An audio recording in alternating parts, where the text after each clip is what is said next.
Parametric equations. This is a new way of writing equations and graphing that can make really difficult graphs much easier to input and calculate.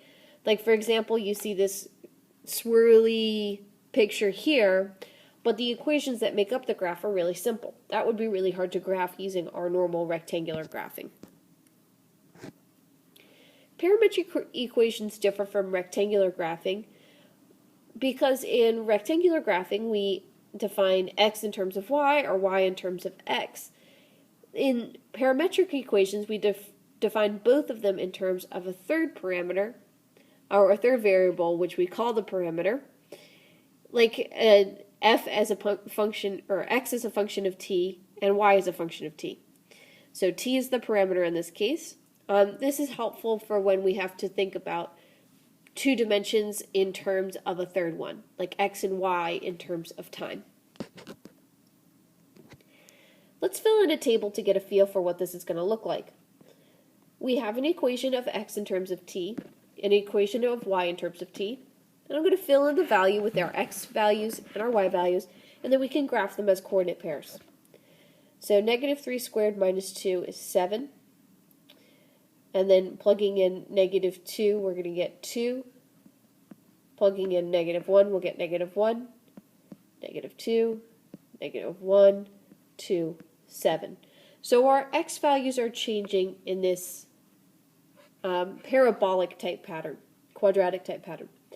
The y, though, is changing in a more linear way. Our y is going to start at negative 9, go to negative 6, negative 3, 0, 3, 6, 9. When we graph the two together, we're going to use the x as our x-coordinate and the y as the y-coordinate. And we're going to start seeing a familiar pattern here.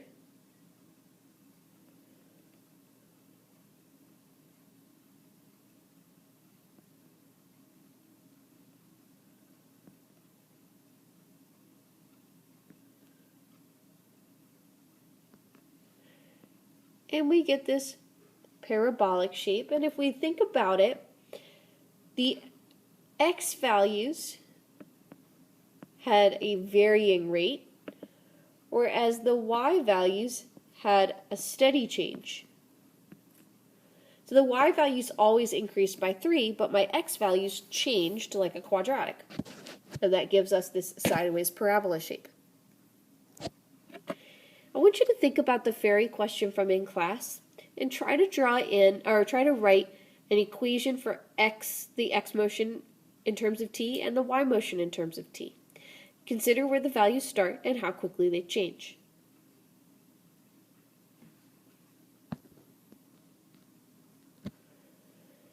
If you'd like to put parametric equations into the calculator, first change the mode from FUNC to PAR, that's function to parametric. And then you might want to adjust your Tmin and Tmax in the window. Make sure the T-step is 1. And then go back to y equals and enter in the two equations, one for the x and one for the y. When you hit graph, you should see the results. And as you change the window, you'll see different aspects of the graph. It is possible to convert back to rectangular graphing by rewriting one equation in terms of t and inputting that into the other equation. This isn't always possible, but it's sometimes possible.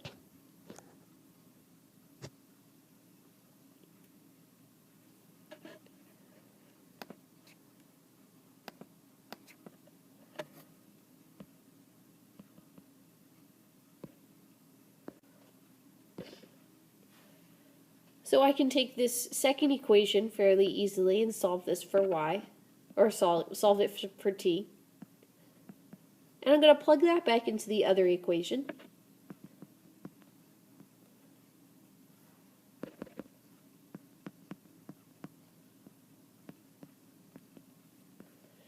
Simplify.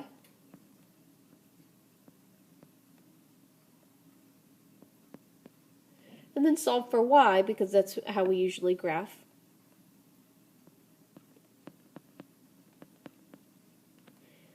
And so we get a linear equation out of the two of those.